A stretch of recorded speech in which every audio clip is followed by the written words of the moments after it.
संसद।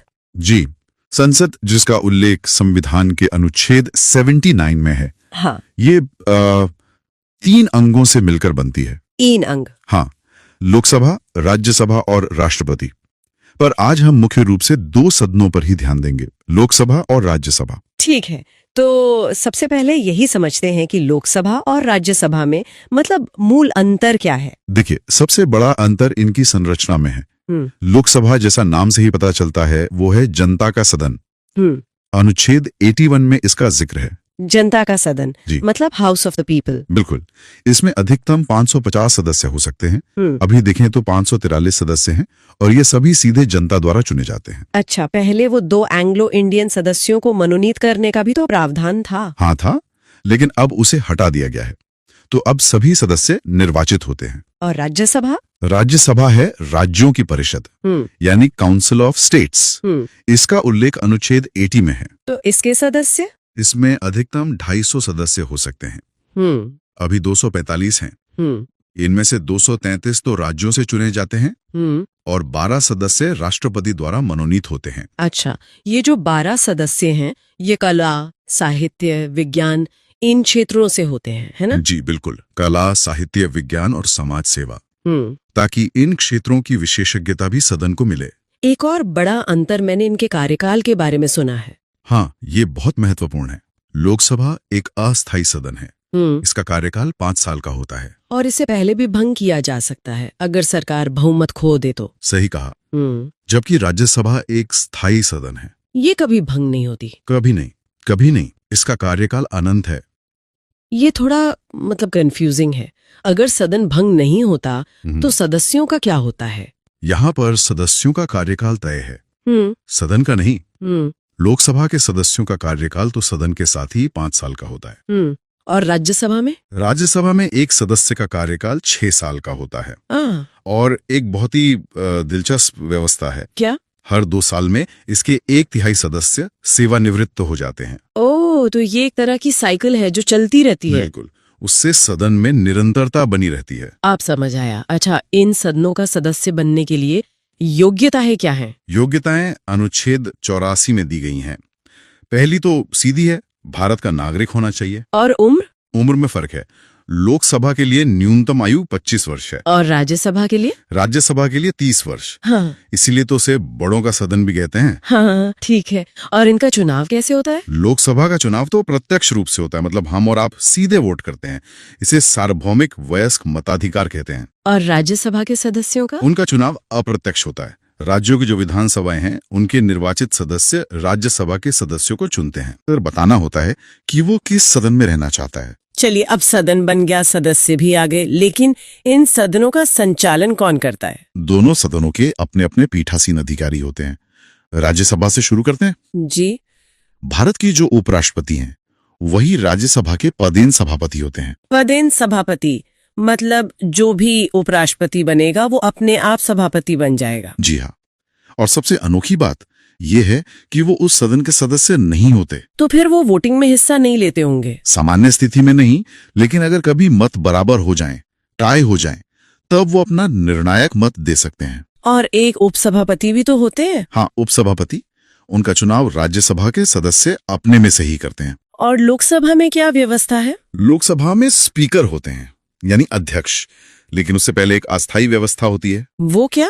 जब आम चुनाव के बाद नई लोकसभा बनती है तो राष्ट्रपति सदन के सबसे वरिष्ठ सदस्य को अस्थायी अध्यक्ष नियुक्त करते हैं, जिन्हें प्रोटेम स्पीकर कहते हैं। बिल्कुल, प्रोटेम स्पीकर। और इनका काम क्या होता है? इनका मुख्य काम है नए सदस्यों को शपथ दिलाना और नए अध्यक्ष का चुनाव होने तक सदन का संचालन करना। और फिर स्थायी अध्यक्ष यानी स्पीकर का चुनाव होता है। हाँ, लोकसभा के सदस्य अपने में से ही किसी एक को वोट देकर स्पीकर चुनते हैं। इनका कार्यकाल 5 वर्ष का होता है। और इनकी शक्तियां मतलब क्या क्या करते हैं स्पीकर? इनकी शक्तियां बहुत ज्यादा हैं। सदन की बैठकों की अध्यक्षता करना, निर्णायक मत देना, और एक बहुत बड़ी शक्ति है। कौन सी?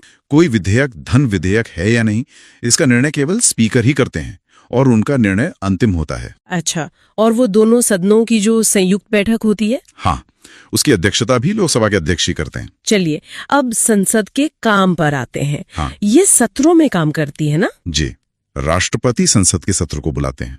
और एक साल में सामान्यतः 3 सत्र होते हैं। 3 सत्र, बजट, मानसून और शीतकालीन। बिल्कुल। बजट सत्र सबसे लंबा होता है, फरवरी से मई तक। फिर मानसून सत्र जुलाई से सितंबर। और सबसे छोटा शीतकालीन सत्र नवंबर से दिसंबर तक। सही।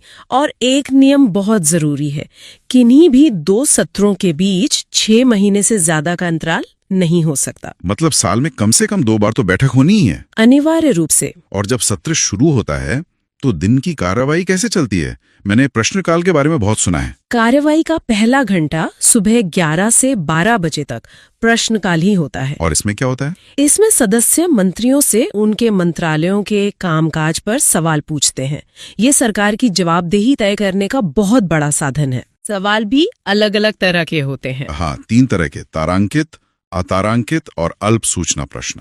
मतलब मौखिक उत्तर वाले, लिखित उत्तर वाले और जो तुरंत पूछने हो। और प्रश्नकाल के ठीक बाद 12 बजे शुरू होता है शून्यकाल, 0 आवर। ये बड़ा दिलचस्प नाम है। और ये है भी दिलचस्प। ये एक भारतीय संसदीय नवाचार है। मतलब ये हमारी अपनी खोज है, संविधान में इसका जिक्र नहीं है। तो इसमें क्या होता है? इसमें सदस्य बिना किसी पूर्व सूचना के कोई भी जरूरी मुद्दा उठा सकते हैं। ये बहुत महत्वपूर्ण है। ठीक है, अब कुछ संसदीय प्रस्तावों की बात करते हैं। सरकार पर नियंत्रण रखने के लिए ये इस्तेमाल होते हैं। हाँ, कई तरह के प्रस्ताव हैं। एक है स्थगन प्रस्ताव। स्थगन प्रस्ताव। अगर कोई बहुत ही जरूरी सार्वजनिक महत्व का मुद्दा हो तो उस पर तुरंत चर्चा के लिए सदन की नियमित कार्यवाही को स्थगित करने के लिए ये प्रस्ताव लाया जाता है। इसके लिए कुछ सदस्यों का समर्थन भी चाहिए होता होगा। जी, कम से कम 50 सदस्यों का समर्थन जरूरी है। और एक होता है अविश्वास प्रस्ताव। वो तो बहुत सुना है। हाँ, अविश्वास प्रस्ताव ये विपक्ष का सबसे बड़ा हथियार है और ये सिर्फ लोकसभा में ही लाया जा सकता है। क्यों? राज्यसभा में क्यों नहीं? क्योंकि सरकार लोकसभा के प्रति उत्तरदायी होती है। इस प्रस्ताव का उद्देश्य ये साबित करना होता है कि सरकार के पास अब बहुमत नहीं है। इसके लिए भी 50 सदस्यों का समर्थन चाहिए। हाँ, इसके लिए भी 50 सदस्यों का समर्थन जरूरी है। और अगर ये पास हो जाए तो सरकार को इस्तीफा देना पड़ता है। एक निंदा प्रस्ताव भी होता है। जी, निंदा प्रस्ताव ये किसी एक मंत्री या मंत्रियों के समूह या पूरे मंत्रिमंडल के खिलाफ उनकी नीतियों की निंदा करने के लिए लाया जाता है। और एक धन्यवाद प्रस्ताव। धन्यवाद प्रस्ताव सरकार लाती है राष्ट्रपति के अभिभाषण के बाद। अगर ये प्रस्ताव पारित नहीं हो पाता तो इसे सरकार की हार माना जाता है। अब सबसे जरूरी चीज पर आते हैं। एक बिल यानी विधेयक, कानून कैसे बनता है? पूरी प्रक्रिया क्या है? देखिए, ये संसद का सबसे मुख्य काम है, विधायी प्रक्रिया। मुख्य रूप से 3 तरह के विधेयक होते हैं, साधारण, धन और वित्त विधेयक। हाँ, साधारण विधेयक से शुरू करते हैं। ठीक है, तो एक साधारण विधेयक की प्रक्रिया अनुच्छेद 107 में है। सबसे पहले होता है प्रथम वाचन। मतलब बिल को सदन में पेश करना। बिल्कुल, बस बिल को सदन में प्रस्तुत किया जाता है। फिर आता है द्वितीय वाचन, जो सबसे महत्वपूर्ण चरण है। इसमें क्या होता है? इसमें विधेयक पर बहुत विस्तार से चर्चा होती है, हर क्लॉज पर। इसे किसी समिति को भी भेजा जा सकता है जांच के लिए। और फिर होता है तृतीय वाचन। इसमें बस विधेयक को पारित करने के लिए मतदान होता है। एक सदन से पास होने के बाद ये दूसरे सदन में जाता है। जी, और वहां भी यही पूरी प्रक्रिया दोहराई जाती है। और जब दोनों सदनों से पास हो जाए तब ये राष्ट्रपति की स्वीकृति के लिए जाता है। और राष्ट्रपति की स्वीकृति मिलते ही विधेयक कानून यानी अधिनियम बन जाता है। लेकिन अगर दोनों सदनों में कोई असहमति हो जाए तो, मतलब एक सदन पास करे और दूसरा ना करे। हाँ, अगर ऐसा गतिरोध हो तो संविधान में अनुच्छेद 108 के तहत एक प्रावधान है। क्या? राष्ट्रपति दोनों सदनों का एक संयुक्त अधिवेशन बुला सकते हैं। एक जॉइंट सेशन। हाँ, इसकी अध्यक्षता लोकसभा के अध्यक्ष करते हैं और अब तक ये सिर्फ 3 बार ही बुलाया गया है। अच्छा, अब धन विधेयक की बात करते हैं। क्या उसकी प्रक्रिया भी यही है? नहीं, उसकी प्रक्रिया बहुत खास है। इसका जिक्र अनुच्छेद 109 और 110 में है। क्या खास है इसमें? पहली बात तो ये कि ये सिर्फ लोकसभा में ही प्रस्तुत किया जा सकता है। सिर्फ लोकसभा में? हाँ, और वो भी राष्ट्रपति की पूर्व अनुमति से। और जब लोकसभा से पास होकर ये राज्यसभा में जाता है तब राज्यसभा के पास बहुत सीमित शक्तियां होती हैं। राज्यसभा इसे 14 दिनों से ज्यादा नहीं रोक सकती। और ना ही इसे अस्वीकार कर सकती है। ना अस्वीकार कर सकती है, ना ही इसमें संशोधन कर सकती है। बस सिफारिशें दे सकती है। तो धन विधेयक पर तो कभी संयुक्त अधिवेशन की जरूरत ही नहीं पड़ेगी। कभी नहीं। इसका कोई प्रावधान ही नहीं है। एक वित्तीय विधेयक भी होता है, वो क्या देखिए, है? ये वित्तीय मामलों से संबंधित होते हैं। एक बात याद रखिए, सभी धन विधेयक वित्त विधेयक होते हैं, लेकिन सभी वित्त विधेयक धन विधेयक नहीं होते। अच्छा, अब आते हैं बजट पर। बजट क्या है? दिलचस्प बात यह है कि संविधान में बजट शब्द का कहीं उल्लेख नहीं है। अरे तो फिर क्या है? इसकी जगह वार्षिक वित्तीय विवरण शब्द का प्रयोग किया गया है अनुच्छेद 112 में। तो ये है क्या? ये सरकार की आय और व्यय, मतलब कमाई और खर्च का लेखा जोखा होता है, और ये भी सिर्फ लोकसभा में ही प्रस्तुत किया जाता है। एक विनियोग विधेयक भी होता है। हाँ, अनुच्छेद 114 भारत की संचित निधि से, मतलब सरकारी खजाने से कोई भी धन निकालने के लिए संसद द्वारा इस विधेयक को पारित करना बहुत जरूरी है। इसके बिना सरकार एक पैसा खर्च नहीं कर सकती। और ये अनुदान क्या होता है? अनुदान मतलब ग्रांट्स अनुच्छेद 115 और 116 में इनका जिक्र है। जैसे एक होता है लेखानुदान। लेखानुदान। हाँ, बजट प्रक्रिया पूरी होने में समय लगता है, तब तक सरकार को अपने खर्चों के लिए कुछ एडवांस धनराशि चाहिए होती है, उसे ही लेखानुदान कहते हैं। और एक होता है अनुपूरक अनुदान। जी, अनुपूरक अनुदान। जब किसी विशेष सेवा के लिए स्वीकृत राशि उस साल कम पड़ जाती है, तो अतिरिक्त राशि के लिए यह अनुदान मांगा जाता है। तो चलिए अब अगला चैप्टर देखते हैं, उच्चतम न्यायालय यानी सुप्रीम कोर्ट। बिल्कुल। भारतीय संविधान के भाग 5 में अनुच्छेद 124 से 147 तक हमें सुप्रीम कोर्ट का ही विवरण मिलता है। और भारत में जो ये न्यायिक व्यवस्था है, ये एकीकृत है ना? हाँ, एकदम। ये व्यवस्था हमने भारत सरकार अधिनियम 1935 से ली है। इसका मतलब सीधा सा है कि टॉप पर सिर्फ एक कोर्ट है, सुप्रीम कोर्ट। और बाकी सारे न्यायालय उसके अधीन है? जी, सारे हाई कोर्ट्स, डिस्ट्रिक्ट कोर्ट्स सब सुप्रीम कोर्ट के नीचे काम करते हैं। अच्छा, तो इसकी स्थापना से जुड़े कुछ मुख्य तथ्य क्या हैं? मतलब कब ये अस्तित्व में आया? भारत का सुप्रीम कोर्ट 28 जनवरी 1950 को अस्तित्व में आया। गणतंत्र बनने के ठीक 2 दिन बाद। बिल्कुल। और इसके जो पहले मुख्य न्यायाधीश थे वो थे हरिलाल जे कानिया। और एक और बड़ा दिलचस्प तथ्य है जस्टिस एम हिदायतुल्ला के बारे में। हाँ, वो एकमात्र ऐसे मुख्य न्यायाधीश हैं जिन्होंने राष्ट्रपति के रूप में भी कार्य किया है, कार्यवाहक राष्ट्रपति के तौर पर। चलिए, तो अब सबसे महत्वपूर्ण अनुच्छेद पर आते हैं। कौन सा है जिस पर हमें सबसे ज्यादा ध्यान देना चाहिए? अनुच्छेद 124, बिना किसी शक के। इसमें सुप्रीम कोर्ट की स्थापना, उसका गठन, न्यायाधीशों की नियुक्ति और उन्हें हटाने की प्रक्रिया सब कुछ इसी में है। न्यायाधीशों की संख्या भी इसी में तय है? हाँ, मतलब जो मूल संविधान था उसमें तो सिर्फ 8 न्यायाधीश थे, एक मुख्य और 7 अन्य। और अभी ये संख्या बढ़कर 34 तक हो सकती है, एक मुख्य और 33 अन्य न्यायाधीश। और ये संख्या संसद तय करती है कानून बनाकर। ठीक है। और नियुक्ति, ये सबसे ज्यादा चर्चा में रहता है। नियुक्ति कौन करता है? नियुक्ति तो राष्ट्रपति द्वारा की जाती है, लेकिन यहाँ एक लेकिन है। वो क्या है? वो ये कि राष्ट्रपति कॉलेजियम प्रणाली की सिफारिश पर ही नियुक्ति करते हैं। हाँ, ये कॉलेजियम प्रणाली ये क्या है? हर थोड़े दिन में खबरों में रहती है। देखिए, ये प्रणाली 1993 में शुरू हुई।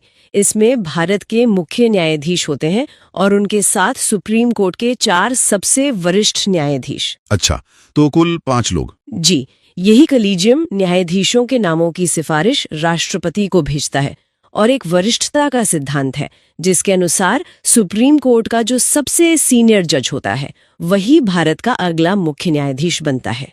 मैंने एनजीएसी के बारे में भी सुना है, वो क्या था? इसे बदलने की कोशिश हुई थी? हाँ, एक बहुत बड़ी कोशिश हुई थी। सरकार ने 2014 में 99वें संविधान संशोधन के जरिए राष्ट्रीय न्यायिक नियुक्ति आयोग यानी एनजेएसी का गठन किया था। उसका उद्देश्य क्या था? उद्देश्य था कॉलेजियम प्रणाली को बदलना, ये कि सिर्फ जज ही जजों की नियुक्ति ना करें। तो फिर क्या हुआ उसका? 2015 में सुप्रीम कोर्ट ने उसे असंवैधानिक घोषित कर दिया। कोर्ट ने कहा कि ये न्यायपालिका की स्वतंत्रता में सीधा हस्तक्षेप है। अच्छा, तो अब बात करते हैं योग्यताओं की। मतलब सुप्रीम कोर्ट का न्यायाधीश बनने के लिए क्या योग्यताएं चाहिए? ये अनुच्छेद 124 के खंड 3 में दिया गया है। पहली शर्त तो यही है कि वो भारत का नागरिक हो। ये तो स्वाभाविक है। हाँ, उसके अलावा या तो वो कम से कम 5 साल तक किसी हाईकोर्ट में जज रहा हो या फिर कम से कम 10 साल तक किसी हाईकोर्ट में अधिवक्ता मतलब वकील रहा हो। एक और विकल्प भी है। वो क्या है? कि वो व्यक्ति राष्ट्रपति की राय में एक प्रतिष्ठित विधिवेत्ता हो। प्रतिष्ठित विधिवेत्ता, हाँ ये तो काफी सब्जेक्टिव लगता है, और शायद इसीलिए आज तक इस आधार पर किसी की नियुक्ति हुई नहीं है। ये प्रावधान बस संविधान में मौजूद है। ठीक है, तो नियुक्ति की बात हो गई, अब हटाने की प्रक्रिया क्या है? ये भी उतनी ही मुश्किल होगी। मुश्किल उससे भी ज्यादा। प्रक्रिया अनुच्छेद 124 के खंड 4 में है और कारण सिर्फ 2 हो सकते हैं, सिद्ध कदाचार या अक्षमता। और इसे हटाता कौन है? प्रस्ताव कहाँ आता है? प्रस्ताव संसद के किसी भी सदन में लाया जा सकता है। अगर लोकसभा में लाना है तो 100 सदस्यों का समर्थन चाहिए और राज्यसभा में? राज्यसभा में 50 सदस्यों का।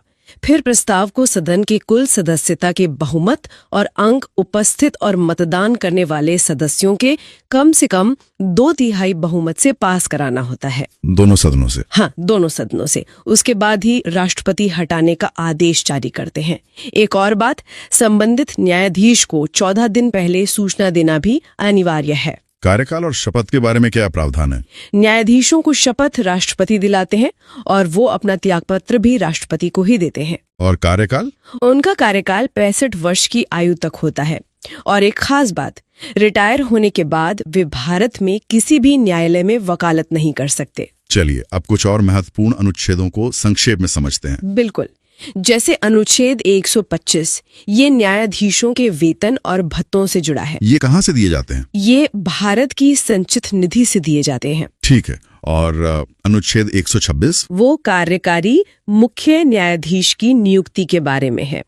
जब मुख्य न्यायाधीश का पद खाली हो तो राष्ट्रपति किसी दूसरे जज को कार्यकारी मुख्य न्यायाधीश बना सकते हैं। और ये तदर्थ न्यायाधीश क्या होते हैं? एडहॉक जजेस? हाँ, ये अनुच्छेद 127 में है।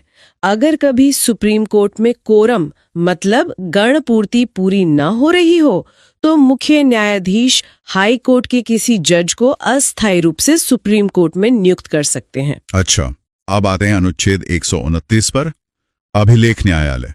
इसका क्या मतलब है? Court of record? इसका मतलब है कि सुप्रीम कोर्ट के सारे फैसले रिकॉर्ड के तौर पर रखे जाते हैं और वो देश की बाकी सभी अदालतों के लिए बाध्यकारी होते हैं, एक कानून की तरह। ठीक है। और आरंभिक अधिकारिता? ओरिजिनल जुरिस्डिक्शन, वो अनुच्छेद 131 में है। इसका मतलब है कुछ ऐसे मामले हैं जिनकी सुनवाई सीधे सुप्रीम कोर्ट में ही हो सकती है। जैसे केंद्र और राज्यों के बीच कोई विवाद या 2 राज्यों के बीच कोई झगड़ा। और जो ज्यादातर मामले होते हैं वो तो अपील वाले होते हैं, है ना? हाँ, वो है अपीली अधिकारिता, अनुच्छेद 132 से 134 तक। इसमें दीवानी और फौजदारी मतलब सिविल और क्रिमिनल दोनों मामलों में हाई कोर्ट के फैसलों के खिलाफ अपील सुनने का अधिकार है। क्या सुप्रीम कोर्ट अपने फैसले को बदल सकता है? हाँ बिल्कुल, ये उसकी बहुत बड़ी शक्ति है। अनुच्छेद 137 न्यायिक पुनर्विलोकन, जुडिशियल रिव्यू, कोर्ट अपने दिए गए फैसलों की समीक्षा कर सकता है और उन्हें बदल भी सकता है। और आखिरी अनुच्छेद 143, ये सलाहकारी अधिकारिता क्या है? इसमें राष्ट्रपति किसी भी कानूनी या तथ्यात्मक मामले पर सुप्रीम कोर्ट से सलाह मांग सकते हैं। तो क्या कोर्ट को सलाह देनी ही पड़ती है? नहीं, न तो सुप्रीम कोर्ट सलाह देने के लिए बाध्य है और न ही राष्ट्रपति उस सलाह को मानने के लिए। चलिए अब अगले टॉपिक पर आते हैं, भारत का नियंत्रक एवं महालेखा परीक्षक यानी कैग। हाँ, इसका उल्लेख संविधान के अनुच्छेद 148 से 151 तक है। कैग को सार्वजनिक धन का संरक्षक कहा जाता है। डॉक्टर BR अम्बेडकर ने भी इनके बारे में कुछ कहा था। हाँ, उन्होंने इसे भारतीय संविधान के तहत सबसे महत्वपूर्ण अधिकारी कहा था। तो इनकी नियुक्ति और कार्यकाल के बारे में बताएं। अनुच्छेद 148 के अनुसार CAG की नियुक्ति राष्ट्रपति करते हैं और कार्यकाल होता है 6 वर्ष या 65 वर्ष की आयु, जो भी पहले हो। और इन्हें हटाने की प्रक्रिया क्या वो भी उतनी ही कठिन है? एकदम वही प्रक्रिया है जो सुप्रीम कोर्ट के न्यायाधीश की है। अच्छा, ताकि ये बिना किसी दबाव के काम कर सकें। बिल्कुल। तो CAG के मुख्य कार्य क्या हैं? अनुच्छेद 149 में उनके कर्तव्य बताए गए हैं। उनका मुख्य काम है केंद्र और सभी राज्य सरकारों के सभी खर्चों का परीक्षण करना, मतलब ऑडिट करना। हाँ, वो भारत की संचित निधि और हर राज्य की संचित निधि से होने वाले सभी खर्चों का लेखा जोखा रखते हैं और ये देखते हैं कि पैसा सही तरीके से खर्च हो रहा है या नहीं। और फिर ये अपनी रिपोर्ट किसे सौंपते हैं? अनुच्छेद 151 के अनुसार CAG केंद्र से संबंधित अपनी ऑडिट रिपोर्ट राष्ट्रपति को सौंपते हैं, जो उसे संसद के सामने रखते हैं। हाँ, और फिर संसद की लोक लेखा समिति यानी पब्लिक अकाउंट्स कमिटी इस रिपोर्ट की जांच करती है। और राज्यों के मामले में इसी तरह राज्यों से संबंधित रिपोर्ट राज्यपाल को सौंपी जाती है, जो उसे राज्य विधानमंडल के समक्ष रखते हैं। तो चलिए अब अगला चैप्टर देखते हैं, उच्च न्यायालय। सबसे पहले संविधान में उच्च न्यायालय का उल्लेख कहाँ मिलता है? अनुच्छेद 214 से 231 तक, सही? जी हाँ, बिल्कुल। और अनुच्छेद 214 सीधा कहता है कि हर राज्य के लिए एक उच्च न्यायालय होगा। पर इसमें एक पेंच है ना? हाँ, एक बहुत महत्वपूर्ण बात है। देखिए, 1956 में जो 7वां संविधान संशोधन हुआ, अच्छा, उसके अनुसार संसद को ये शक्ति दी गई कि वो कानून बनाकर 2 या 2 से ज्यादा राज्यों या केंद्र शासित प्रदेशों के लिए भी एक ही कॉमन हाईकोर्ट बना सकती है। जैसे मद्रास हाईकोर्ट है तमिलनाडु और पुडुचेरी दोनों के लिए। बिल्कुल। या फिर गुवाहाटी हाईकोर्ट को देखिए, वो असम, नागालैंड और अरुणाचल प्रदेश सबके लिए है। ठीक है। अगला है अनुच्छेद 215, जो कहता है कि उच्च न्यायालय एक अभिलेख न्यायालय होगा, कोर्ट ऑफ रिकॉर्ड। इसका मतलब क्या है? मतलब इसके 2 हिस्से हैं। पहला, अभिलेख यानी रिकॉर्ड। तो हाईकोर्ट के जो भी फैसले और आदेश हैं, उन्हें रिकॉर्ड के तौर पर सुरक्षित रखा जाता है। और ये फैसले उसके अधीन आने वाले जो न्यायालय हैं, जैसे जिला न्यायालय, वहां पर सबूत के तौर पर मान्य होते हैं। उन पर सवाल नहीं उठाया जा सकता, वो एक नजीर बन जाते हैं। समझ गया। और अनुच्छेद 216 ये गठन के बारे में है। हाँ, ये कहता है कि हर हाईकोर्ट में एक मुख्य न्यायाधीश होंगे और कुछ अन्य न्यायाधीश होंगे। पर यहाँ संख्या तय नहीं है ना, जैसे सुप्रीम कोर्ट में है? नहीं, यहाँ ध्यान देने वाली बात यही है कि सुप्रीम कोर्ट के विपरीत यहाँ अन्य न्यायाधीशों की संख्या संविधान में तय नहीं की गई है, ये राष्ट्रपति तय करते हैं। ठीक है। तो अब आते हैं जजों पर, उनकी नियुक्ति, योग्यता और उन्हें हटाने की प्रक्रिया। अनुच्छेद 217। हाँ, अनुच्छेद 217 नियुक्ति और योग्यता से जुड़ा है। तो उच्च न्यायालय के न्यायाधीशों की नियुक्ति राष्ट्रपति द्वारा की जाती है। लेकिन वो अपनी मर्जी से नहीं करते? नहीं, बिल्कुल नहीं। ये नियुक्ति कोलेजियम प्रणाली की सिफारिश पर होती है। कॉलेजियम, इसमें कौन कौन होता है? रिट में न्यायिक कार्य में कम से कम 10 साल का अनुभव हो, या फिर वो किसी उच्च न्यायालय में 10 साल तक वकील रहे हों। 10 साल का अनुभव, ठीक है। अब अनुच्छेद 218, जजों को हटाने की प्रक्रिया, ये बहुत अहम है। बहुत ज्यादा। और ये जानना जरूरी है कि उच्च न्यायालय के न्यायाधीश को हटाने की प्रक्रिया बिल्कुल वैसी ही है जैसी सुप्रीम कोर्ट के न्यायाधीश को हटाने की है। मतलब बहुत मुश्किल? हाँ, इसके लिए संसद के किसी भी सदन में प्रस्ताव लाना पड़ता है। अगर प्रस्ताव राज्यसभा में है तो 50 सदस्यों की सहमति चाहिए। और लोकसभा में? लोकसभा में है तो 100 सदस्यों की।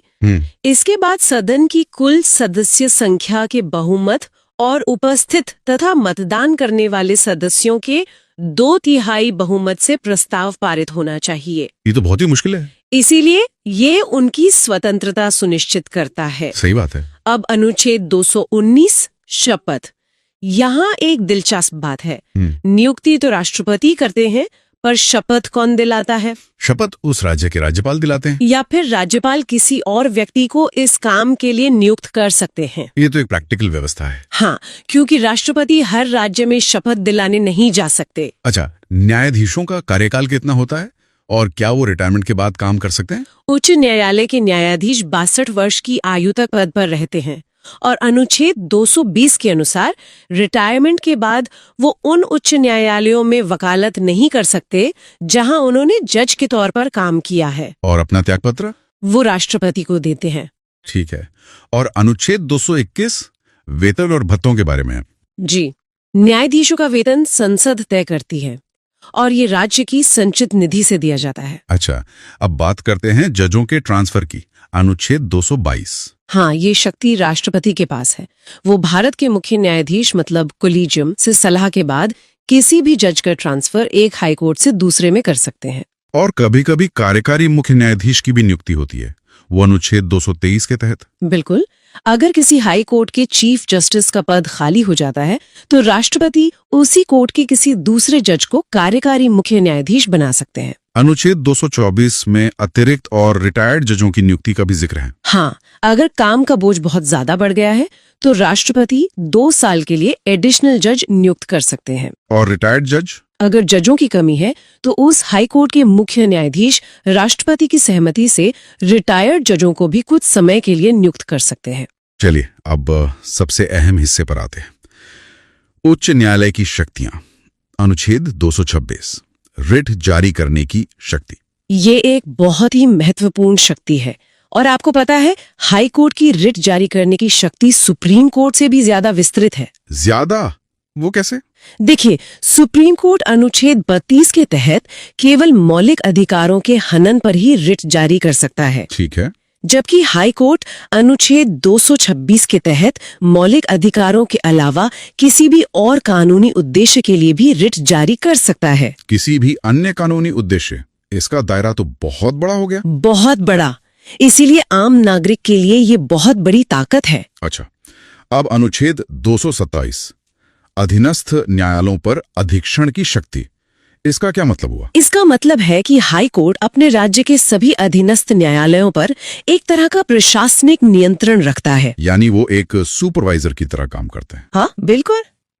वो उनके कामकाज के लिए नियम बना सकता है, उनके मामलों को अपने पास मंगवा सकता है, उनके फैसलों की समीक्षा कर सकता है। और जिला जजों की नियुक्ति में भी? जिला न्यायाधीशों की नियुक्ति और पदोन्नति में भी राज्यपाल उच्च न्यायालय से ही परामर्श करता है। और अनुच्छेद 228, वो भी मामलों को मंगवाने से जुड़ा है। हाँ, अगर जिला न्यायालय में कोई ऐसा मामला चल रहा है जिसमें कानून की व्याख्या का कोई महत्वपूर्ण सवाल है, तो हाई कोर्ट उस मामले को सीधा अपने पास ट्रांसफर कर सकता है। ठीक है।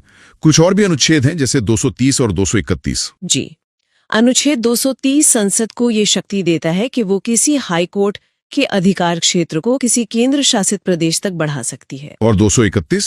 अनुच्छेद 231 वही बात दोहराता है जो हमने शुरू में की थी कि संसद 2 या अधिक राज्यों के लिए एक साझा उच्च न्यायालय स्थापित कर सकती है। कुछ रोचक तथ्य भी हैं, जैसे उच्च न्यायालय की न्यायाधीश बनने वाली पहली महिला कौन थी? वो थी अन्ना चांडी, केरल उच्च न्यायालय में न्यायाधीश बनी थी। और किसी उच्च न्यायालय की पहली महिला मुख्य न्यायाधीश? वो थी लीला सेठ, हिमाचल प्रदेश उच्च न्यायालय की मुख्य न्यायाधीश। बहुत बढ़िया।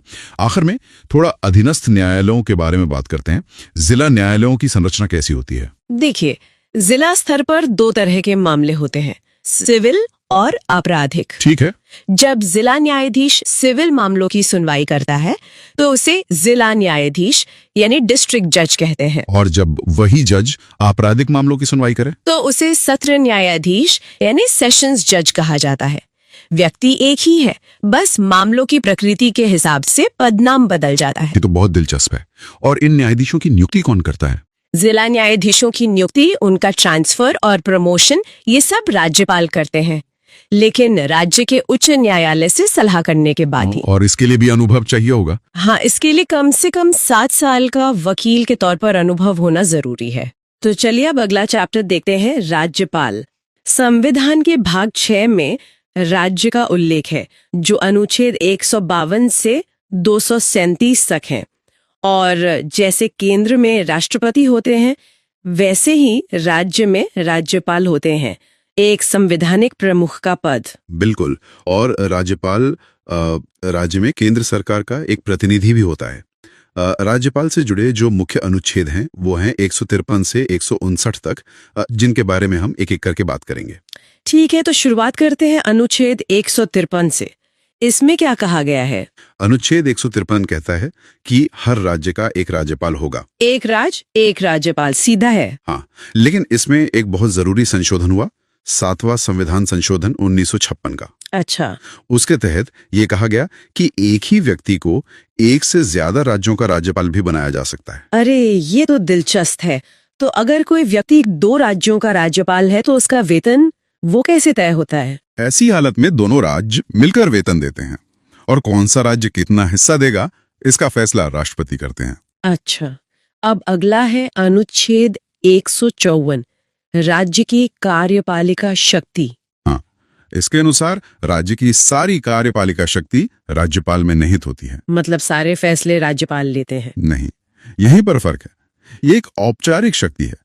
असली शक्तियां तो मुख्यमंत्री और उनकी मंत्रिपरिषद के पास होती हैं। सारे काम राज्यपाल के नाम पर होते हैं, पर फैसले मुख्यमंत्री लेते हैं। ठीक है, समझ गई। अब अनुच्छेद 155, ये राज्यपाल की नियुक्ति के बारे में है। सही। राज्यपाल की नियुक्ति राष्ट्रपति द्वारा की जाती है। क्या इसके लिए कोई चुनाव होता है? नहीं, कोई चुनाव नहीं होता।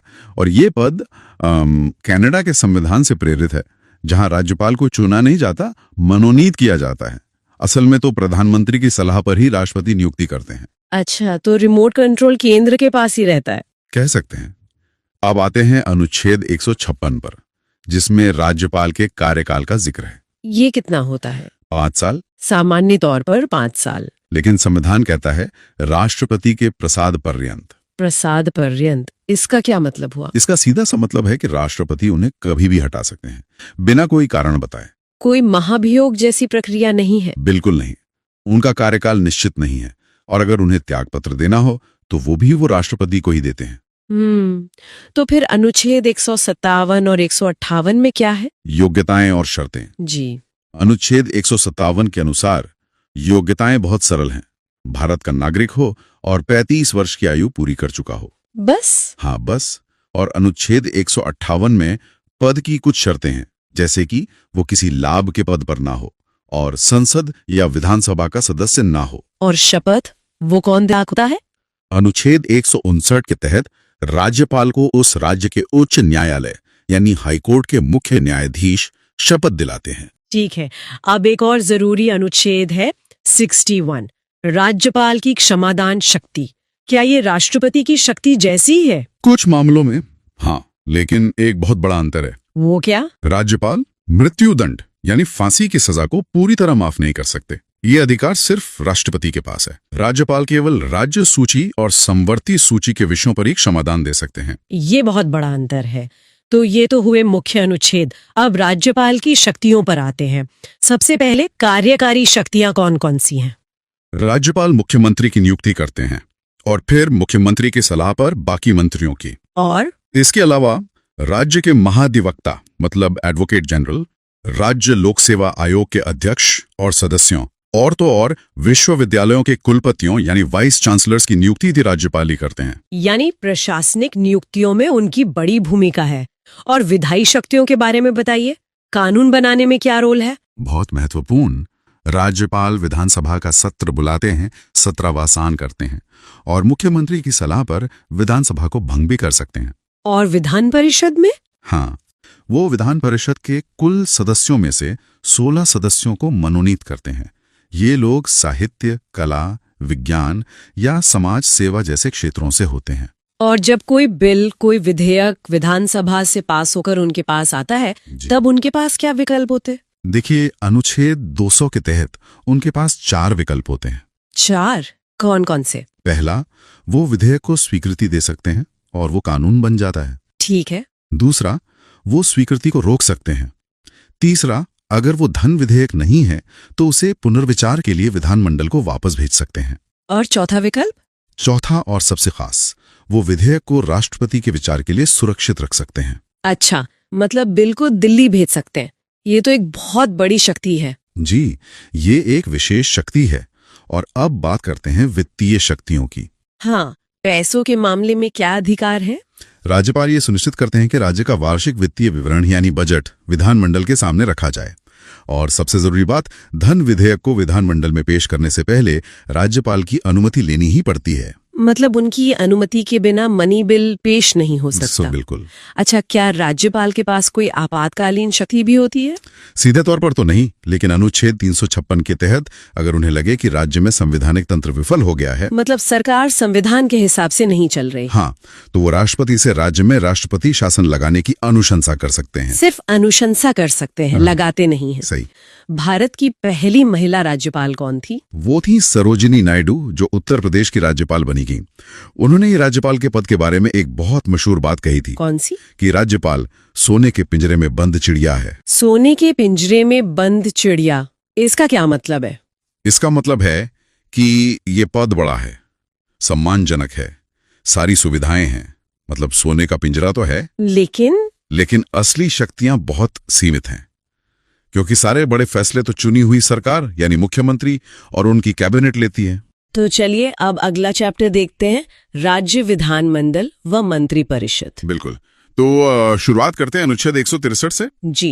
इसमें कहा गया है कि राज्यपाल की सहायता और सलाह के लिए एक मंत्री परिषद होगी। अच्छा, और इसका मुखिया मुख्यमंत्री होगा, है ना? बिल्कुल। फिर आता है अनुच्छेद 164, जिसके तहत राज्यपाल मुख्यमंत्री की नियुक्ति करते हैं। तो सामान्य तौर पर तो यही होता होगा कि विधानसभा में जिस दल को बहुमत मिला उसी के नेता मुख्यमंत्री बन जाते हैं। हाँ, ज्यादातर मामलों में यही होता है। ये एक सीधी प्रक्रिया है।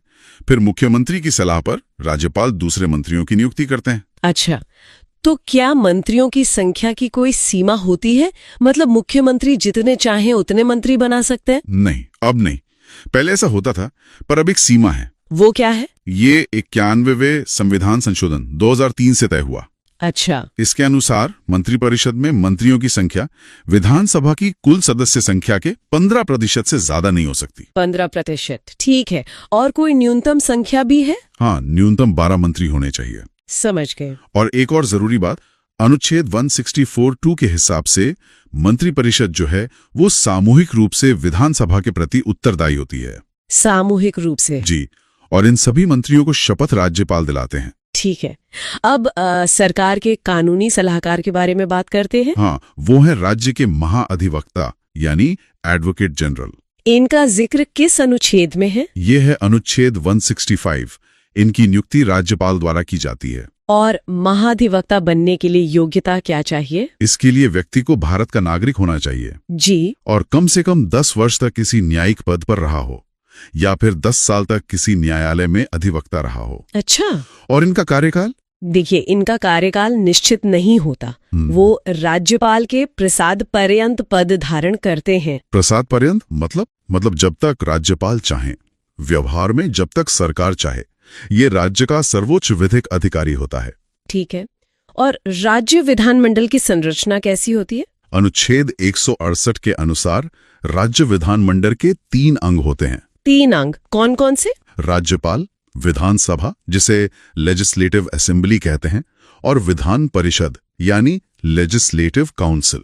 अच्छा, विधानसभा तो अस्थायी सदन है, 5 साल का कार्यकाल। जी बिल्कुल। जबकि विधान परिषद एक स्थायी सदन है। मतलब ये कभी भंग नहीं होती? नहीं, ये कभी भंग नहीं होती। इसके सदस्यों का कार्यकाल 6 वर्ष का होता है। और हर 2 साल में 1/3 सदस्य रिटायर हो जाते हैं, सही है? एकदम सही। पर क्या सभी राज्यों में विधान परिषद है? नहीं, सभी में नहीं है। अभी सिर्फ 6 राज्यों में है। कौन कौन से हैं वो 6 राज्य? आंध्र प्रदेश, बिहार, कर्नाटक, महाराष्ट्र, तेलंगाना और उत्तर प्रदेश। अच्छा, और अगर किसी राज्य को ये बनानी हो या खत्म करनी हो तो उसकी क्या प्रक्रिया है? इसकी प्रक्रिया अनुच्छेद 169 में दी गई है। इसके लिए पहले उस राज्य की विधानसभा को एक प्रस्ताव पारित करना होता है। साधारण बहुमत से? हाँ, साधारण बहुमत से। और फिर संसद भी साधारण बहुमत से कानून बनाती है। मतलब आखिरी फैसला संसद का होता है? जी बिल्कुल। विधानसभा और विधान परिषद में सीटों की संख्या के बारे में मुख्य बिंदु क्या है? तो अनुच्छेद 170 के अनुसार विधानसभा में अधिकतम 500 और न्यूनतम 60 सीटें हो सकती हैं। पर इसके कुछ अपवाद भी तो हैं छोटे राज्यों में? हाँ हैं, जैसे सिक्किम में 32 हैं, गोवा और मिजोरम में 40-40 हैं, और सबसे ज्यादा सीटें उत्तर प्रदेश में हैं, 403। और विधान परिषद? विधान परिषद के लिए अनुच्छेद 171 है। इसमें अधिकतम सीटें उस राज्य की विधानसभा की सीटों की 1/3 हो सकती हैं। 1/3? और न्यूनतम? न्यूनतम 40 सीटें होनी चाहिए। ठीक है। विधान परिषद के सदस्यों का चुनाव तो काफी अलग तरीके से होता है ना? हाँ, वो काफी दिलचस्प है। इसके सदस्य अलग अलग जगहों से आते हैं। कैसे? देखिए, 1/3 सदस्य विधानसभा द्वारा चुने जाते हैं। ठीक है। 1/3 सदस्य नगर पालिका और पंचायतों द्वारा चुने जाते हैं। अच्छा। 1/6 सदस्य राज्यपाल मनोनीत करते हैं। और बाकी में से 1/12 सदस्य शिक्षकों द्वारा और 1/12 सदस्य स्नातकों मतलब ग्रेजुएट्स द्वारा चुने जाते हैं। समझ गई। अब सदस्यों के लिए योग्यता क्या है? उम्र की सीमा क्या है? अनुच्छेद 173 के अनुसार विधानसभा सदस्य के लिए न्यूनतम आयु 25 वर्ष है। और विधान परिषद के लिए? विधान परिषद के लिए न्यूनतम आयु 30 वर्ष है। ठीक है। अब बात करते हैं पीछासीन अधिकारियों की। जरूर। विधानसभा में अध्यक्ष यानी स्पीकर और उपाध्यक्ष यानी डेप्यूटी स्पीकर होते हैं। ये अनुच्छेद 178 में है। और ये अपना त्यागपत्र किसे देते हैं? अध्यक्ष अपना त्यागपत्र उपाध्यक्ष को देते हैं और उपाध्यक्ष अपना त्यागपत्र अध्यक्ष को। और विधान परिषद में? विधान परिषद में सभापति यानी चेयरमैन और उपसभापति यानी डिप्टी चेयरमैन होते हैं। ठीक है। ये अनुच्छेद 182 के तहत है। ठीक है। अब सबसे अहम सवाल, विधानमंडल में कोई विधेयक मतलब बिल, कानून कैसे बनता है? देखिए, एक साधारण विधेयक यानी ऑर्डिनरी बिल किसी भी सदन में पेश किया जा सकता है। किसी भी सदन में? जी। जब एक सदन से विधेयक पारित हो जाता है तो वो दूसरे सदन में जाता है। और अगर दूसरा सदन उसे रोक ले तो? यहाँ पर विधान परिषद किसी साधारण विधेयक को अधिकतम 4 महीने तक रोक सकती है। 4 महीने? वो कैसे? पहली बार में 3 महीने तक, और अगर विधानसभा उसे दोबारा पास करके भेजे तो दूसरी बार में 1 महीने तक। अच्छा, तो राज्यों में संयुक्त बैठक का कोई प्रावधान नहीं है? नहीं, राज्यों में जॉइंट सिटिंग का कोई प्रावधान नहीं है। फिर जब बिल दोनों सदनों से पारित हो जाता है तब क्या होता है? तब वो विधेयक राज्यपाल के पास जाता है। और राज्यपाल के पास क्या विकल्प होते हैं? अनुच्छेद 200 के तहत राज्यपाल के पास 4 विकल्प होते हैं। 4 बताइए। पहला, विधेयक को स्वीकृति दे दें। दूसरा, स्वीकृति रोक लें।